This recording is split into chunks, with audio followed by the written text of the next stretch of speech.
करते हुए मुख्यमंत्री योगी आदित्यनाथ नजर आए। और चलिए आगे बढ़ते हैं और लखनऊ से आपको बड़ी खबर देते हैं, जहां जापानी और भारतीय छात्रों से मुख्यमंत्री का संवाद। सीएम आवास पर छात्रों से मुख्यमंत्री योगी आदित्यनाथ ने बातचीत की। उत्तर प्रदेश भारत की आध्यात्मिक राजधानी है। जापान के यामानाशी से बच्चे आए। आगरा में आपने ताजमहल देखा, आपको सारनाथ जाने का मौका मिलेगा। जापान और भारत महान देश है, दोनों देशों के संबंध और मजबूत होंगे। यूपी अध्यात्म का मुख्य बिंदु ये दो पीढ़ियों की ये बड़ी जानकारी आप तक साझा कर रहे हैं, जहां आज तमाम छात्र छात्राएं मौजूद रहे। जापान के छात्र मौजूद रहे और इसके साथ ही साथ भारत के भी छात्र इस दौरान मौजूद रहे। मुख्यमंत्री योगी आदित्यनाथ ने सभी से संवाद करते हुए नजर आए, सभी से बातचीत करते हुए नजर आए। सीएम आवास पर छात्रों ने सीएम योगी से मुलाकात की, बातचीत की और भारत के भी तमाम छात्र छात्राएं मौजूद नजर आए।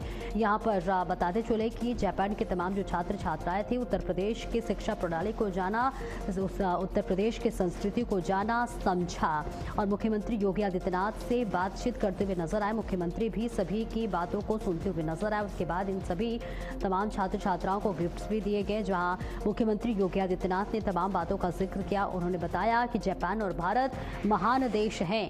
तो बड़ी खबर आपको बता रहे हैं और ये देखिए तस्वीर भी आप तक साझा कर रहे हैं, जहां जापान के तमाम छात्र छात्राएं 14 दल के छात्र छात्राएं यहां पर मौजूद थे और सभी मुख्यमंत्री योगी आदित्यनाथ से भारत की संस्कृति, भारत के कल्चर को लेकर उन्होंने बात की और इसके साथ ही साथ सभी भारतीय और इसके साथ ही साथ संस्कृत में उन्होंने मुख्यमंत्री योगी आदित्यनाथ का अभिवादन किया। मुख्यमंत्री भी सभी के अभिवादन को स्वीकार करते हुए नजर आए और सभी से बातचीत करते हुए मुख्यमंत्री योगी आदित्यनाथ नजर आए। जापान के तमाम स्टूडेंट्स मौजूद थे और भारत के भी तमाम छात्र छात्राएं यहाँ पर मौजूद थे और सभी अपनी एक एक बातों को रखते हुए मुख्यमंत्री योगी आदित्यनाथ के सामने रखते हुए नजर आए, जहां पर मुख्यमंत्री योगी आदित्यनाथ ने भी तमाम बातों का जिक्र किया। उन्होंने कहा कि भारत और जापान महान देश है और इसके साथ ही आपको बता दें कि इससे पहले भी कई बार मुख्यमंत्री योगी आदित्यनाथ जापान के छात्रों से मुलाकात कर चुके हैं, बातचीत कर चुके हैं और ऐसे में मुख्यमंत्री आवास पर ये बातचीत संवाद कार्यक्रम रखा गया था। जापान के यामानाशी से 14 दल के बच्चे आए हुए थे, जहां मुख्यमंत्री योगी आदित्यनाथ ने भी तमाम बातों का जिक्र किया। दोनों देशों के संबंध और मजबूत होंगे। मेरा मानना है कि यह केवल छात्रों का मीट नहीं, यह दो संस्कृतियों का, दो परंपराओं का और दो देशों के युवा पीढ़ियों की मुलाकात भी है।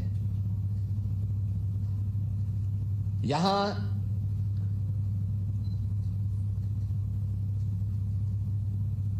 भारत और जापान की युवा पीढ़ी बैठी हुई है। यानी अगर मैं कह सकता हूं कि यह भारत और जापान के जो प्राचीन सांस्कृतिक संबंध हैं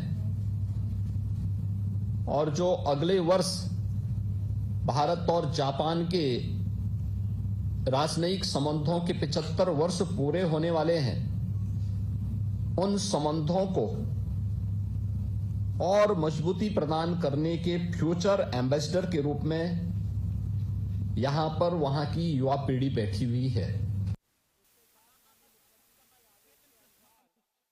यूपी जापान के जेन अल्फा का मिलन देखिए यहाँ पर होगा, जहाँ यूपी जापान शैक्षिक सहयोग में अहम कदम है, जो कि अटल विद्यालय मोहनलालगंज पहुँचे। 14 जापानी छात्र मुख्यमंत्री से बातचीत करते हुए नजर आए।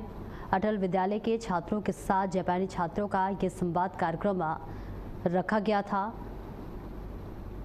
जिसकी तस्वीर आप तक साझा कर रहे हैं। मुख्यमंत्री भी सभी छात्रों से बातचीत करते हुए नजर आए और एक एक विद्यार्थी ने अपनी बातों को मुख्यमंत्री के समक्ष रखा। यहाँ भारत के भी तमाम स्टूडेंट्स मौजूद रहे और सभी मुख्यमंत्री से बातचीत करते हुए नजर आए। जापान लखनऊ के छात्रों से मुख्यमंत्री योगी आदित्यनाथ ने बातचीत की। यूपी जापान शैक्षिक सहयोग में ये अहम कदम है। अटल विद्यालय मोहनलालगंज पहुंचे हुए थे जापानी छात्र, 14 जापानी छात्र पहुंचे हुए थे। अटल विद्यालय के छात्रों के साथ जापानी छात्रों का संवाद कार्यक्रम था, बेहद विशेष कार्यक्रम भी रहा।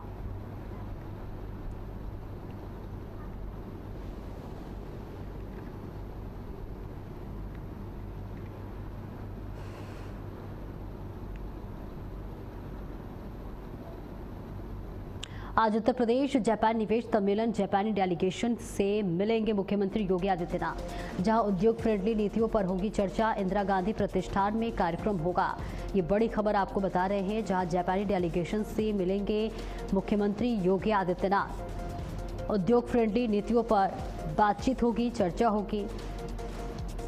इसके साथ ही इंदिरा गांधी प्रतिष्ठान में होगा कार्यक्रम। विशेष कार्यक्रम का आयोजन किया गया। इससे पहले भी मैंने आपको बताते चले तस्वीरें हमने दिखाई, जहां जापान के 14 छात्र छात्राएं मौजूद थे।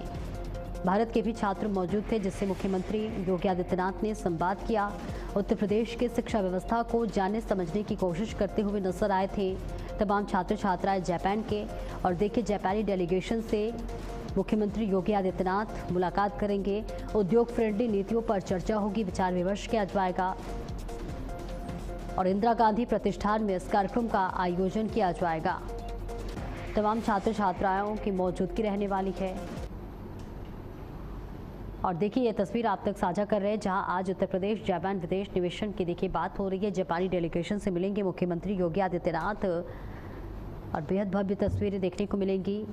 अभी हमने आपको तस्वीरें भी दिखाई, जहां मुख्यमंत्री योगी आदित्यनाथ ने आज जापान के तमाम स्टूडेंट्स से मुलाकात की और जापानी छात्र छात्राएं भी मुख्यमंत्री से अपनी एक एक बारी से अपनी बातों को रखते हुए नजर आ रहे थे। जापान के छात्र छात्राओं ने उत्तर प्रदेश की शिक्षा व्यवस्था को समझा, परखा और साथ ही भारत के तमाम स्टूडेंट्स से भी बातचीत करते हुए नजर आए। तो तस्वीर आप तक साझा कर रहे हैं। राजधानी लखनऊ के इंदिरा गांधी प्रतिष्ठान में है, जहां पर Uttar Pradesh Japan investor meet 2026 चल रहा है। यहां पर जापान के लगभग 200 से ज़्यादा बड़ी बड़ी कंपनी के सीईओ आए हुए हैं और यहां पर वो इन्वेस्टमेंट करेंगे। यहाँ पर आपको बता दें, कई तरीके के आज सेशन चल रहे हैं, जिसमें फार्मिंग का सेशन, यानी कि कैसे कृषि विभाग में जो इन्वेस्टमेंट हो सकता है, जापान की जो कंपनियां हैं वो क्या कौन कौन सी कंपनी यहाँ पर दिलचस्पी दिखा सकती है। इस समय हम आपको बता दें कि इस समय टूरिज्म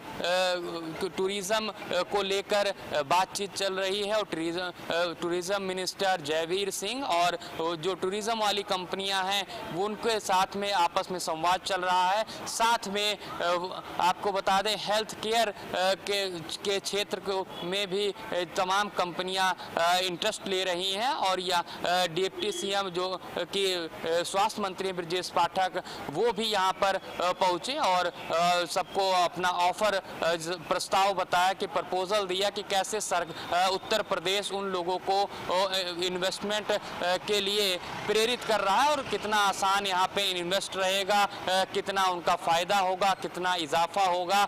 और इसके साथ में एमएसएमई को लेकर भी जो लघु उद्योग है उसके भी मंत्री भूपेंद्र चौधरी अभी पहुंचे हैं। वो भी जापान का जो डेलीगेशन है उससे मुलाकात करेंगे और अपना प्रपोजल रखेंगे। आपको बता दें, मुख्यमंत्री योगी आदित्यनाथ पहले भी दिल्ली में जो कॉन्क्लेव हुआ था वहां पहुंचे थे और आज वो जापान के और भारतीय छात्रों से मिले हैं और उसके बाद में 3:30 बजे वो फिर एक बार जापान के डेलीगेशन से मिलेंगे। रात में डिनर होगा और सीधा जो ये इन्वेस्टमेंट मीट है, इसका जो लक्ष्य है, जो मुख्यमंत्री योगी आदित्यनाथ ने 1 ट्रिलियन का जो संकल्प ले रखा है उसे पूरा करने के लिए लगातार इन्वेस्टमेंट मीट हो रहे हैं। और इस बार उत्तर प्रदेश और जापान का इन्वेस्टमेंट मीट हो रहा है। इसमें बड़ी बड़ी कंपनियां यामाहा, डेंसो, डेकिन जैसी बड़ी बड़ी कंपनियां यहाँ कंपनियों के सीईओ आए हुए हैं, गवर्नर नागासाकी आए हुए हैं और तमाम तरीके की बातें चल रही हैं। और आज बड़ा जो सौगात उत्तर प्रदेश को मिलने वाला है। हजारों करोड़ के जो एमओयू हैं वो साइन होंगे और जल्द ही वो ग्राउंड पर दिखेंगे। कैमरामैन गौरव के साथ रमन मिश्रा, भारत अपडेट, लखनऊ। और अयोध्या से बड़ी खबर सामने आ रही है, जहां चंपत राय के लेटर पर नृपेंद्र मिश्रा का बड़ा बयान सामने आया है। मैंने पत्र नहीं देखा, आप लोग विवाद कराना चाहते हैं। चंपत राय ने कहा कि नृपेंद्र मिश्रा के काम की भी जांच हो। निर्माण समिति के अध्यक्ष है नृपेंद्र मिश्रा। ये बड़ी खबर आप तक साझा कर रहे हैं, जहां चंपत राय ने कहा था कि नृपेंद्र मिश्रा के काम की भी जांच हो और तमाम बातों का जिक्र करते हुए नजर आए। निर्माण समिति के अध्यक्ष है नृपेंद्र मिश्रा। ये बड़ी खबर आपको बता रहे हैं अयोध्या से, जहां चंपत राय के लेटर पर नृपेंद्र मिश्रा का ये बड़ा बयान सामने आया है। कहा कि मैंने पत्र नहीं देखा, आप लोग विवाद कराना चाहते हैं।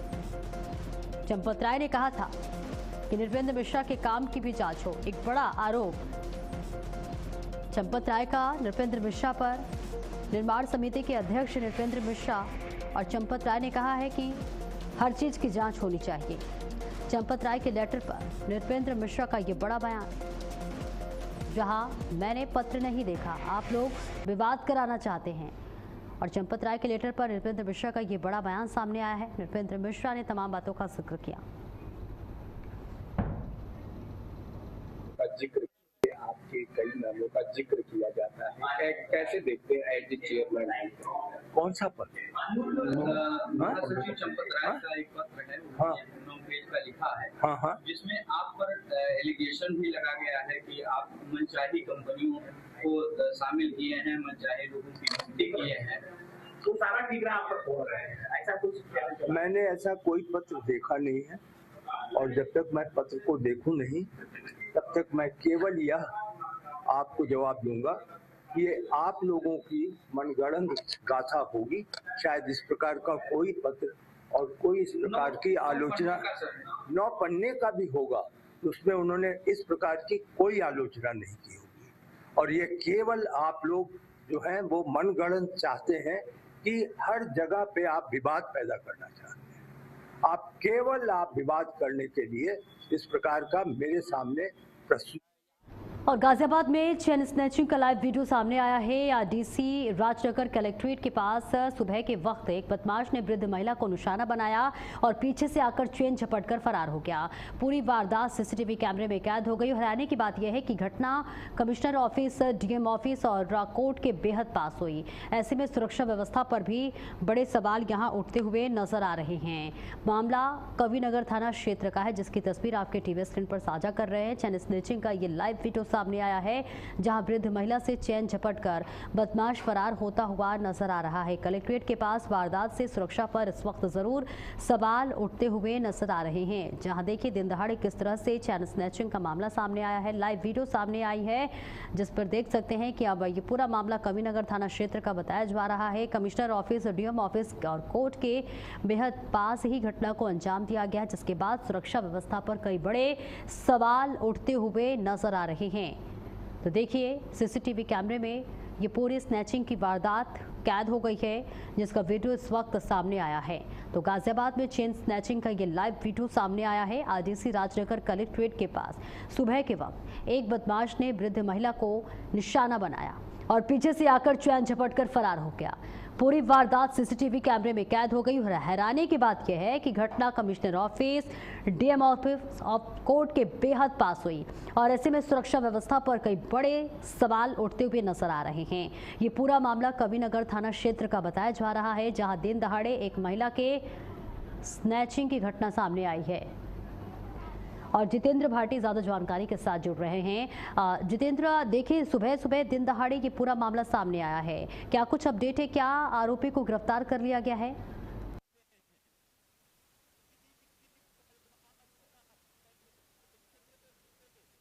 दिन निकलते ही इस तरीके की घटना को अंजाम देना बेहद शर्मनाक है, क्योंकि इस वक्त कई जगह पर एनकाउंटर्स हो रहे हैं, धरपकड़ की जा रही है बदमाशों की, और कई बड़ी फेहरिस्त बनाई जा रही है बदमाशों की, और लगातार पुलिस कई जगहों पर दबिश भी दे रही है। और बावजूद इसके अगर इस तरीके की कार्रवाई होती है तो कहीं ना कहीं सुरक्षा व्यवस्था पर जो कि सवालिया निशान खड़ा होना लाजमी भी है।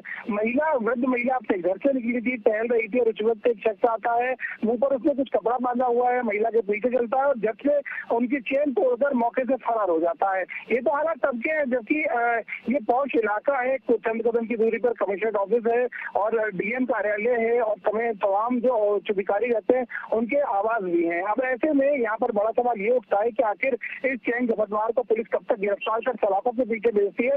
बड़ा सवाल यहाँ ये भी उठता है कि देखो बदमाश किस तरीके से लूट की घटना को अंजाम देता है और फरार हो जाता है। यहाँ पर जो पुलिस है अगर प्रॉपर तरीके से सुबह पेट्रोलिंग करे तो जाहिर तौर पर इस तरीके के बदमाशों को जो मनोबल है, जो बढ़ा हुआ मनोबल है, वो कहीं ना कहीं कम हो सकता है। जी बहुत बहुत शुक्रिया जितेंद्र आपका इस महत्वपूर्ण जानकारी के लिए। नजर बनाए रखें। और चलिए आगे बढ़ते हैं। बागपत में कांग्रेस संगठन सृजन अभियान के तहत नए जिलाध्यक्ष की तलाश तेज हो गई है। आशीर्वाद गार्डन में हुए कार्यक्रम में कांग्रेस की राष्ट्रीय सचिव और संगठन सृजन प्रभारी सुभाषिनी यादव ने जिलाध्यक्ष को लेकर बड़ा बयान दिया है। उन्होंने कहा कि राहुल गांधी की नीति साफ है, पार्टी को ऐसा जिलाध्यक्ष चाहिए जो सिर्फ दौड़े नहीं बल्कि लड़े और रेस जीते। यानी बागपत कांग्रेस में अब जिलाध्यक्ष की कुर्सी के लिए मजबूत और संघर्षशील चेहरे की तलाश की जा रही है।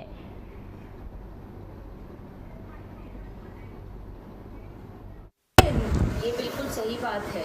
मैं इसमें कोई अलग से आप लोगों को बढ़ा चढ़ा के नहीं बोलना चाहूँगी। मैं आप लोगों को स्पष्ट करना चाहूँगी कि हाँ, हमारा जिला ये थोड़ा कमज़ोर है, क्योंकि शुरू से कभी ना कभी या तो गठबंधन के यहाँ पर साथी रहे हैं या कांग्रेस पार्टी के कभी जीते हैं, तो उनको बहुत समय हो चुका है। लेकिन जो उत्साह और जो लोगों के आवेदन आ रहे हैं वो देख के लग रहा है कि इस बार एक नई ऊर्जा है और बहुत सारे लोग अपना आवेदन दे रहे हैं। सभी समाज के लोग आवेदन दे रहे हैं और एक सामाजिक संतुलन बनाते हुए जिलाध्यक्ष। और कानपुर के एक इंटर कॉलेज में शिक्षा व्यवस्था की बड़ी लापरवाही सामने आई है। DIOS के औचक निरीक्षण में 55 पंजीकृत छात्रों में सिर्फ 8 छात्र ही स्कूल पहुंचे थे। वहीं कई शिक्षक और कर्मचारी भी गैर हाजिर मिले।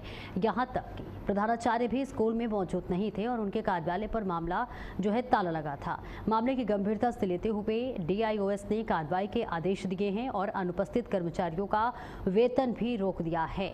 तो तस्वीर भी आप तक साझा कर रहे हैं, जहां अनुपस्थित कर्मचारियों का यहां वेतन रोक दिया गया है। मौके पर त्वरित कार्रवाई की गई है और देखिए ये लापरवाही की घटना सामने आई है, जहां बताया जा रहा है कि कई शिक्षक और कर्मचारी गैर हाजिर मिले। 55 छात्रों में सिर्फ 8 ही स्कूल पहुंचे थे। तो DIOS के औचक निरीक्षण में 55 पंजीकृत छात्रों में सिर्फ 8 छात्र ही पहुंचे थे। और इसी के साथ इस बुलेटिन में इतना ही। खबरों का सिलसिला लगातार जारी है।